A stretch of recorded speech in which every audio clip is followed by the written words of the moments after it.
setiap tanaman melon yang dibudidayakan di lahan terbuka, umumnya para petani hanya berani memelihara satu buah. Tempat buah yang dibesarkannya pun terbatas pada ruas ke-9 sampai dengan ruas ke-13. Alasan para petani cukup sederhana agar buahnya besar dan rasa buahnya manis.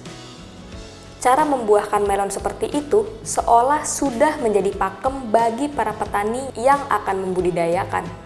Namun lain ceritanya yang dilakukan Japri, petani melon di Kota Mataram, NTB. Setiap tanaman melon yang dibudidayakan Japri di musim hujan, rata-rata dibuahkan 3. Sedangkan di musim kemarau, satu tanaman dibuahkan 4-5 buah. Tak hanya jumlah buah yang banyak, bobot buahnya pun besar-besar antara 1,8 sampai 3,9 kg.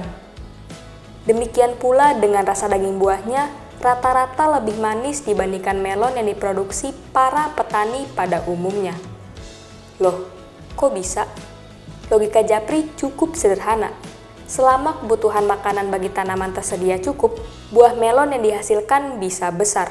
Oleh karena itu pula, setiap tanaman melon diberi kompos 5 kg. Selain kompos yang sudah difermentasi, pupuk susulan dan perawatan tanaman juga sangat diperhatikan Japri. Kualitas benih, jumlah dan ragam pupuk, pestisida, serta waktu aplikasi yang tepat sesuai umur tanaman menjadi kunci keberhasilan Japri dalam mengusahakan melon. Kini, Japri hanya menanam melon golden seperti Meta Orange F1, Sunrise F1, dan Uranus F1. Nah, itu sistemnya.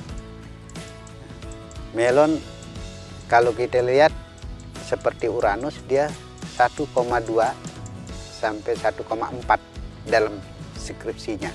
Tapi kami bisa membuatkan bobotnya itu 3 aja masih bisa 1,8.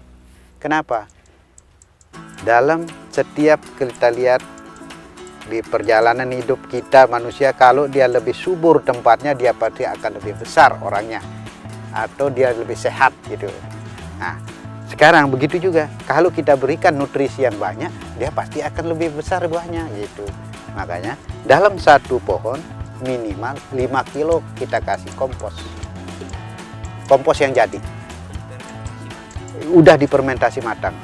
Nah, dan di samping itu pemberian pupuk dasar juga. Ada pemberian pupuk dasar NPK, nah, dicampur dengan kompos tadi. Nah, itu. Setelah itu pemberian nutrisinya itu seperti ini, harus selang sehari. Mulai dari baru tanam 5 hari setelah tanam, kita sudah memberikan dia pemupukan susulan minimal 3 gram per tanaman. Kita hitung juga ya NPK, kasih 3 gram per tanaman. Kalau dia 1000, kita kasih dia 3 kilo, kita hancurin dia, baru kita nanti kasih dia dikocor satu gelas yang ukuran sekitar 2,3 mili.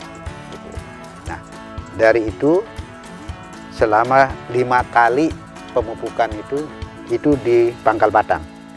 Tapi setelah dia umur 15 ke atas, 17 sampai 2, itu pemupukannya bukan di pangkal batang lagi. Kita memberikan lubang di antara tanaman. Nah, di sana kita pupuk. Karena pengakaran itu sudah ada di sana. Untuk antisipasi jangan sampai jadi lembab di pangkal batang.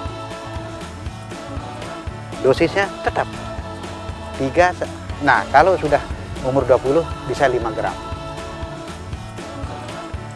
Ya, tetap jarak 1 hari.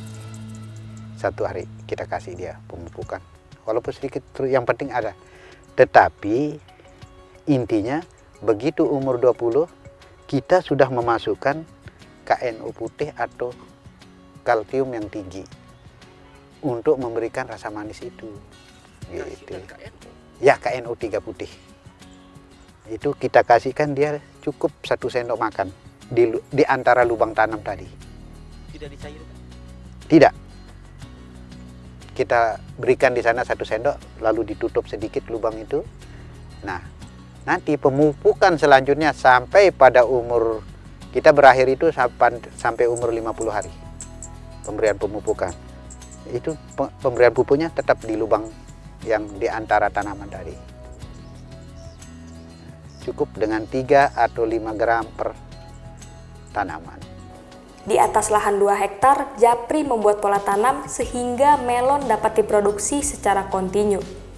Setiap kali menanam, Japri mengusahakan 7.000 tanaman. Bila dikalikan 3 buah dengan rata-rata bobot 1,8 kg saja, setiap musim tanam Japri mampu memanen 37,8 ton. Jumlah ini tetap lebih tinggi bila dibandingkan dengan kebiasaan petani pada umumnya yang menanam melon 1 hektar dengan populasi 16.000 tanaman. Sejak tahun 2007, nama Japri sebagai produksi melon berkualitas tinggi di Mataram sangat populer. Seluruh produksi melon dari kebun Japri diserap oleh pasar modern, hotel, dan perorangan yang datang langsung ke kebunnya.